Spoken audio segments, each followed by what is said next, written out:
बोटाच्या एका स्पर्शाने संबंध जगातील घडामोडी व दिग्गजांच्या प्रतिक्रिया पाहण्यासाठी राजमुद्रा न्यूज लाईव्ह हे ॲप डाउनलोड करा आणि आमच्या चॅनलला सबस्क्राईब करा.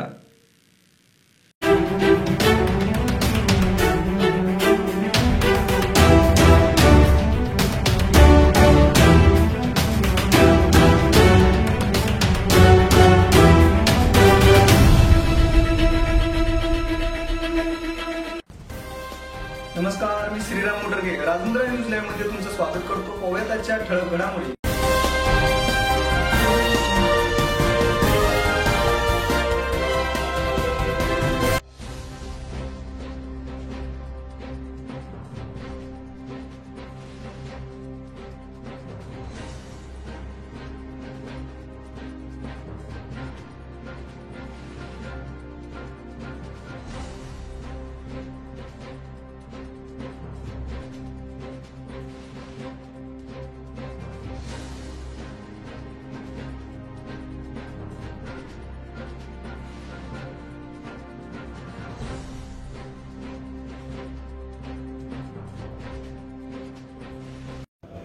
एसीबीसीचं आरक्षण मिळावं म्हणून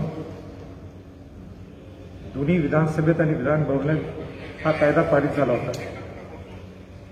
आणि कायदा पारित झाल्यानंतर हायकोर्टाने त्याला व्हॅलिड धरलं, पण ठराविक लोकांनी त्याला विरोध केल्यामुळं ती याचिका सुप्रीम कोर्टात गेली.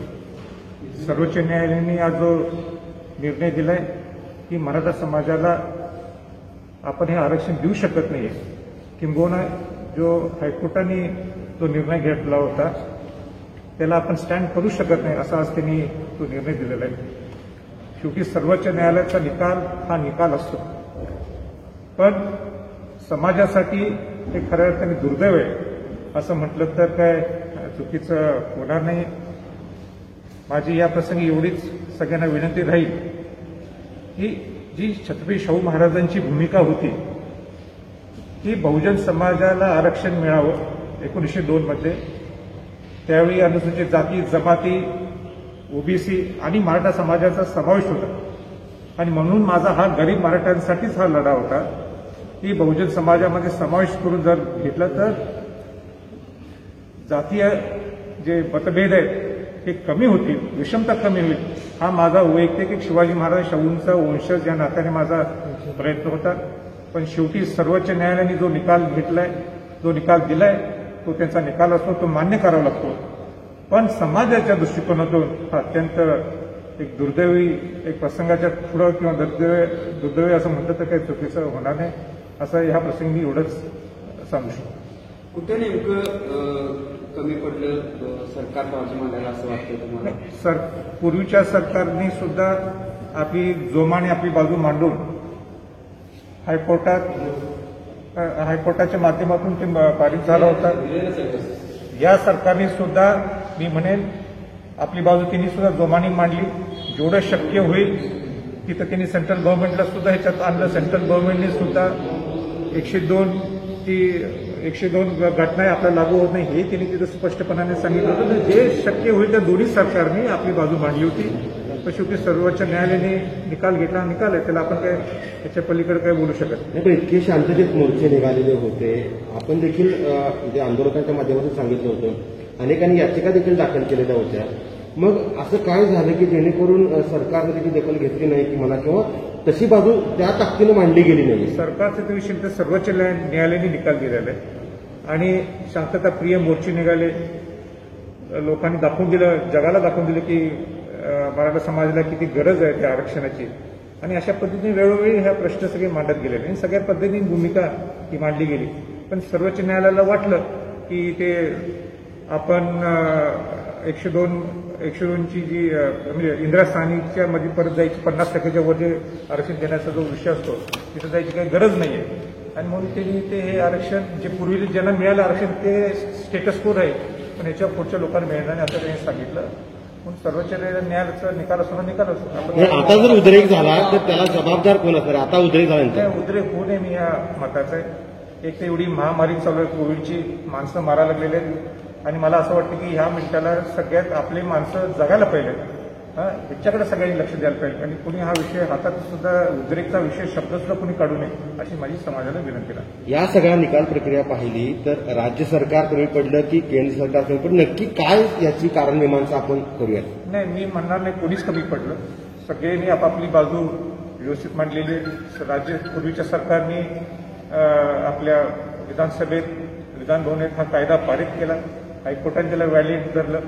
त्याच्या पाठोपाठ थोड्या चुका होत्या ह्या सरकारमध्ये, पण त्यांनी सुद्धा दुरुस्त केल्या आणि आपली बाजू त्यांनी चांगली जोमाने रोहित आणि त्यांच्या पटवाल्या वकिलांच्या माध्यमातून मांडली. अनेक मराठा समाजाचे जे वकील होते त्यांना सुद्धा संधी मिळाली. सगळी आपापली बाजू चांगल्यापणे मांडली आहे. आणि शेवटी निकालाचं सर्वोच्च न्यायालयाला वाटलं हे बरोबर नाही, त्यांनी तो निकाल दिला. समाजासाठी ते दुर्दैव, एवढं मी म्हणू शकतो. निकाल होता.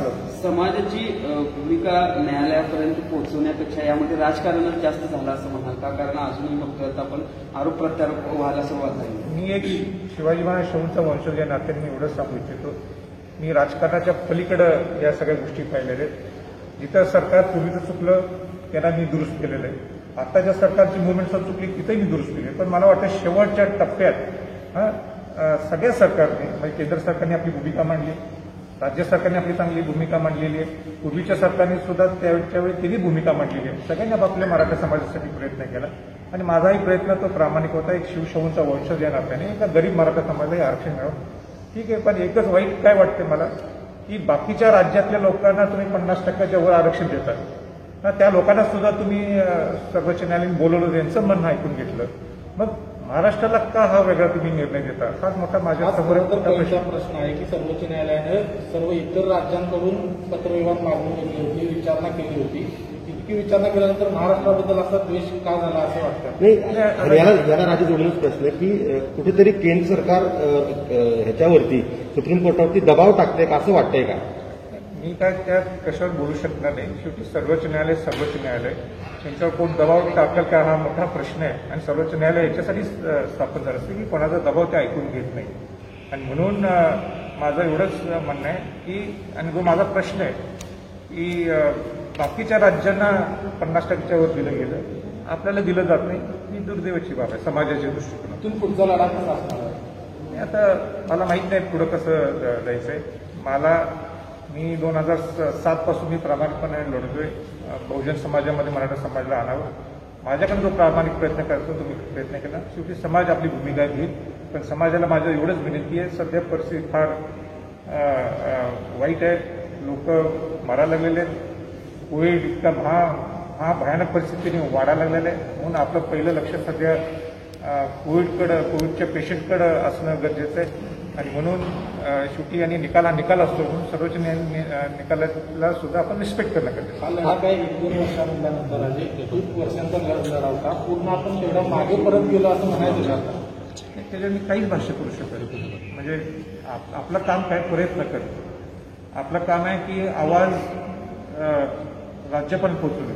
आमचं काम आहे की हा आवाज सेंट्रल गव्हर्नमेंटपर्यंत पोहोचवलं. आता केंद्राने आणि राज्यांनी परत एकदा ठरवलं यातनं काही मार्ग निघतो का आणि काय वेगळा मार्ग आहे का? काय मार्ग असू शकतो ते मला माहीत नाही. त्यांनी सगळ्या विद्वान लोकांनी बसणं गरजेचं आहे. जसं आज आर्थिक निकषावर तुम्हाला 50% वर दिलं जातं, तर इतर राज्यात 50% वर दिलं, त्यांना कसं दिलं जातं? मग महाराष्ट्र सरकारला का दिलं जात नाही याच्यावर आता अभ्यास होणं गरजेचं आहे आणि त्याच्यावर चर्चा होणं गरजेचं आहे. आणि त्याच्यावर केंद्राने आणि राज्यांनी एकत्र येऊन एक निर्णय घ्यायला पाहिजे पडतं म्हणजे किंवा काय भूमिका घ्यायला पाहिजे. केंद्राने सुद्धा याच्या इंटरव्ह्यू करणं गरजेचं आहे की सुप्रीम कोर्टाने हा निकाल का घेतला, कशासाठी घेतला, हा बाकीच्या राज्यांना कसं दिलं जातं याच्यावर चर्चा व्हायला पाहिजे. आत्मचिंतन होणं गरजेचं आहे. तोपर्यंत आता जसं तुम्ही मध्ये एक पर्याय उपस्थित केला होता की सुपर न्यूमररी, तशा पद्धतीचा काही लाभ द्यायला पाहिजे मराठा. नाही, आता तर दुसरा पर्यायच मला दिसत नाहीये की सगळ्यात महत्वाचा पर्याय जो आहे तो सुपर न्यूमररी. मी पहिल्या दिवशीपासून म्हणत आलो. त्यावेळी आम्हाला सांगण्यात आलं की ही केस कोर्टात असल्यामुळे त्याला कुठेतरी फटका बसल म्हणून सुपर न्यूमररी नको. आता मला जो पर्याय दिसतोय आणि तो शेवटचा पर्याय तो म्हणजे सुपर न्यूमररी. तो राज्याच्या हातातला आहे, राज्याच्या अधिकारात आहे. महाराष्ट्र सरकारने ताबडतोब सुपर न्यूमररीच्या पद्धतीने शिक्षणात तुम्ही वाढीव सीट्स द्या, तुम्ही द्या युनिव्हर्सिटीजना इन्स्ट्रक्शन्स द्या, तुम्ही बाकीच्या शिक्षण ज्या संस्था आहेत त्यांना इन्स्ट्रक्शन्स द्या, मेडिकल काउन्सिलकडनं तुम्ही मेडिकल काउन्सिलच्याकडनं परवानगी घ्या. तुम्हाला काय ते लॉमध्ये येतं तर लॉचे जे डिपार्टमेंट्स आहेत दिल्लीत त्यांच्याकडनं परमिशन्स घ्या आणि तुम्ही सुपरन्युमरी वाढीव तुम्ही सीट्स द्यायलाच पाहिजे. आता त्याच्याशिवाय दुसऱ्या पर्याय नाही.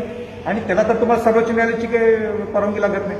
त्याला तुम्हाला सेंट्रल गव्हर्नमेंटकडे जावं लागत नाही. ज्या ज्या डिपार्टमेंट्स आहे जसं मेडिकल हे सेंट्रल गव्हर्नमेंटशी कनेक्टेड आहे ना, तुम्ही मेडिकल काउन्सिलची परवानगी घ्या. किंबहुना राज्यात तुम्हाला कुठं कुठं शिक्षणात तुम्हाला वाढवायचे सीट्स आहेत ते तुम्हाला कोणाची जबाबदारी तर पूर्णपणे अधिकार हा महाराष्ट्र शासनाचा आहे. आणि म्हणून सुपरन्युमरी हा एकमेव पर्याय सध्या आहे. सुपरन्युमरी पद्धत त्वरित त्यांनी अंमलात आला. राजे, इतके शांततेत मोर्चे निघाले, मधल्या काळात थोडेफार आपल्या बाजूने निकाल लागत नाहीये असं समजल्यानंतर मराठा समाज पुन्हा एकदा रस्त्यावर उतरून आंदोलन करायला काही ठिकाणी जाळपोळीचे प्रकार देखील घडले होते. आता तर पूर्णतः निकाल आपल्या विरोधात लागल्यानंतर मराठा समाजाला काय आवाहन करणार? आणि मराठा समाजाला हात जोडून विनंती आहे की सध्या कोविडची महामारी फार वाढलेली आहे. आपलेच लोक, त्याला जातपात नाही आहे, आपलेच लोक हे वारलेत. संख्या भयानक परिस्थिती चालले. याला आपण जर कंट्रोल करू शकलो नाही तर आपल्याला आरक्षण काय दुसरं काहीच मिळणार नाही. म्हणून पहिलं आपले लोक जीवित राहायला पाहिजे. कोरोनाची महामारी हे संपुष्टात द्यायला पाहिजे, त्याच्याकडे लक्ष द्यायला पाहिजे. मग महाराष्ट्र सरकारसारख्या लोकांनी जर सुपरन्युमरी ही पद्धत आहे, हे सुपरन्युमरीच्या माध्यमातून तुम्ही शिक्षणात तुम्ही हे सीट्स वाढवावं, जे हातात येतं तुम्ही ते करावं. आणि नंतर विद्वान लोकांनी एकत्र बसायला पाहिजे, ज्याच्यात तुम्ही सेंट्रल गव्हर्नमेंटच्या लोकांशी आपण बोलणी करायला पाहिजे, राज्यातल्या लोकांशी बोलणी करायला पाहिजे. यात आणि काय वेगळा मार्ग निघतो का? तर शेवटी निर्णय हा सर्वोच्च न्यायालयाचा निर्णय हा निर्णय असतो, तो रिस्पेक्ट करणं गरजेचं आहे. पण रिस्पेक्ट करत असताना हेही मला सांगायचं आहे की समाजासाठी हा निर्णय दुर्दैवाचा आहे. आजचा निकाल पाहता कुठेतरी राज्य सरकार अपयशी ठरलं असं वाटतंय का? नाही, मी मराठी बोलल्याप्रमाणे मी सांगतो, वेळोवेळी तेच प्रश्नाचं उत्तर द्यायला माझी इच्छा नाही आहे की सगळ्यांनी आपल्या पद्धतीने प्रामाणिक प्रयत्न केले. पूर्वी देवेंद्र फडणवीस सरकारने प्रामाणिक प्रयत्न केले, ज्याच्यामुळे कायदा पारित झाला. नंतर तो व्हॅलिड झाला. राज्य सरकार, आत्ताचं राज्य सरकार ठाकरे सरकारने सुद्धा प्रामाणिक प्रयत्न केले, त्यांनी आपली बाजू मांडली. सेंट्रलनी सुद्धा जे 102 घटनेचा जो विषय होता तो सुद्धा त्यांनी मांडला. म्हणून मला कोणाला वोट दाखवायचं नाही की हा चुकलाय तो चुकलाय. यातनं आणि काय मार्ग निघतो का हे विद्वान लोकांनी सेंट्रल गव्हर्नमेंटच्या लोकांना किंवा स्टेट गव्हर्नमेंटच्या लोकांना सांगावं. तोपर्यंत तुम्ही सुपरन्युमरी देणं हाच एकमेव पर्याय दिसतो. आणि समाजाला माझी विनंती आहे, काही उद्रेक असर करू नका. कारण का आत्ता एक तर सर्वोच्च न्यायालयाच्या शब्दाला आपण रिस्पेक्ट करणं हे महत्वाचं आहे. त्याच पाठोपाठ ही जी कोरोनाची महामारी वाढलेली आहे तिथं लोकांना कुठं त्रास होणं, शेवटी मनुष्य हा मनुष्य असतो. त्यांना त्या मनुष्याचं जीवन ते सांभाळणं, त्याला प्रोटेक्ट करणं, त्याला संरक्षण देणं हे आपलं काम आहे. त्याच्याकडे सगळ्यांनी लक्ष देणं गरजेचं आहे. ताज्या घडामोडी पाहण्यासाठी राजमुद्रा न्यूज लाईव्हला सबस्क्राईब करा, बेल आयकॉन